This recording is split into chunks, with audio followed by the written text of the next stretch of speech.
Caribbean. We have a program made specifically for veterans. And go ahead, Sharif. What's happening, girl? Hi, how are Man, I had a you? great time talking to you off the air, but I Yeah, know the information that we're getting ready to share is relevant to a lot of people. We have so many veterans that have been misplaced, so many veterans right. that are homeless, so many veterans that have been left behind when it comes to technology and Yeah, information. yeah. So go ahead and talk about what Sharif and Eastern Seals Crossroads are doing to make our life for the seniors just a little bit better. Okay. Well, we try to help veterans that are at risk or homeless.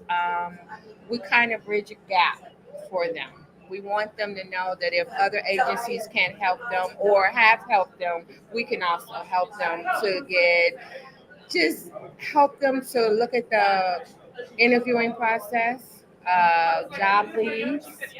We also help out with fuel, sometimes transportation. We don't have cars So or all those anything like that. wraparound services Yeah, that veterans are in need of, that we know they're in need of.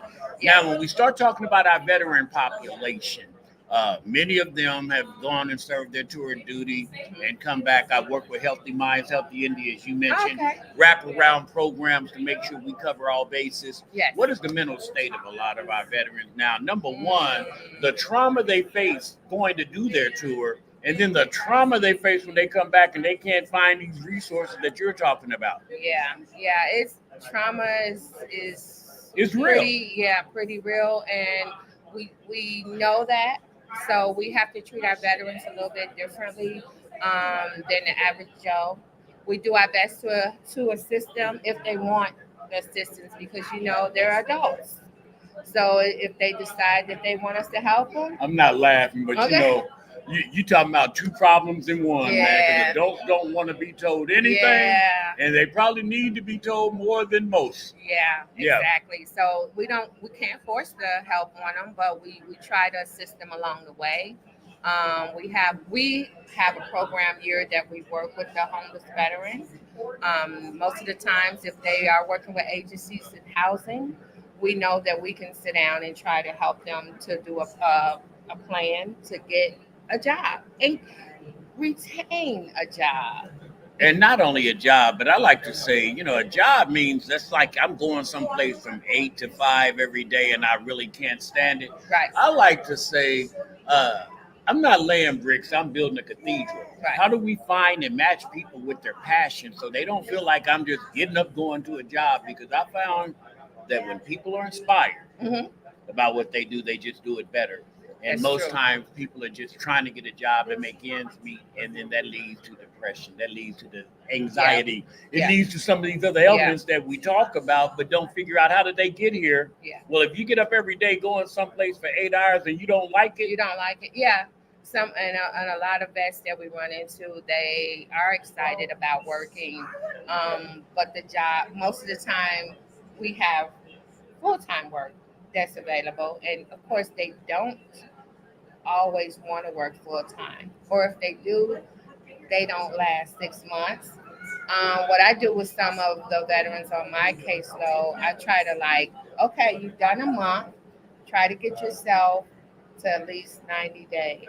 right, Take it, just and let's do 6 months. Let's do 3 months. Let's do 6 months. Let's get try through a to, week at a time yes, sometimes. until we get to that full And, year. and I love this, Sharif, because you're talking about meeting people where they are. Yeah. And a lot of times, with good intentions, we try to set up programs and plans for individuals. But man, this is Yeah. not a It's not easy. monolithic community. Yeah. Some people need more time and more patience to be worked with than others. Yeah. That's Some are true. going to get it and go right at it, and some are going to be apprehensive, and you got to call them through. So we have to be sensitive to the landscape of Hmm. who we're dealing with, Hmm. and I think we need to be especially sensitive since most of these individuals that we're helping have come and served our country, Yeah. and now they're getting treated like secondhand citizens a lot of times, Yeah. and that's not good. It's sad sometimes, but again, as What's up, adults, brother? we I'm live on the air, but it don't matter. I'm the boss, so he won't fire me. But I love when people look, man. No, seriously, this is interesting. Stay around for a second. yeah. We're just talking to her about the veterans and the way we can help the We just veterans with talked. Eastern He Seals was Crossroads. back Just there hold with one us second. earlier. Yeah. So yeah, it's like you have to help them. You want to help them is the big thing, but they have to want to help themselves. And a lot of them that come through the program, they work with us. They accept our help, although some disappear. Yeah. But we do our best to serve. Now, what is the retention like? You mentioned, what is retention like for Uh, veterans versus most organizations? For instance, I was with BY Construction, and they were doing the certification program here at Mary Mhm. Gregg, and it was amazing. They were enrolling like 38 and graduating 32.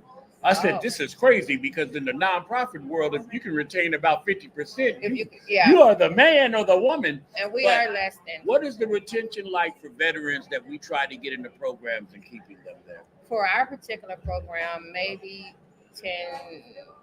10 to 20, 10 to 15%, somewhere along there. Because remember, we're very informal. We bridge gaps, but we don't pressure those veterans. If they want to come to our agency, we'll help them if we can. We don't know if they're gonna stay once they get their job. If they Right. start working, they may go branch out and do whatever. But we try to help them to at least their first You paycheck. get them on the track, and after that, you done what Mhm. Sharif can do. 'Cause Yeah. Really, that's real life. Yeah. That's in any venture. I was talking to a young lady the other day, and I do capacity building in the nonprofit area. Mhm. And she said, "Well, HB, I know that person," and kind of looked at me. I said, "Hey, look, all I can do is put the seed in the ground and hope Yeah. it grow. What they do when they become a tree is up to them." Yeah. And much like what you do, all we can do is try to get you on track. Try to get Let them you on know track, yeah. here's where you can go to get some benefits or Yeah. get some job Exactly. employment, and then after that, just pray. Yeah. Yeah, some of them do well. Thank you. I love you, my Thank sister. We you. will definitely be in touch. I have your Sure. card, because there's a lot of great work that my veteran brothers and sisters need done. Okay. I did not know that you existed, and I I know know, that yeah. we Easter need to seals is transfer for some of them autism, over to but you. yeah. That's right, Sharif Cobb Yes. over at Easter Seals Yes. Veteran Program. Thank you, my sister. We are learning something today on the Jumbo Love Show. I'm gonna come back.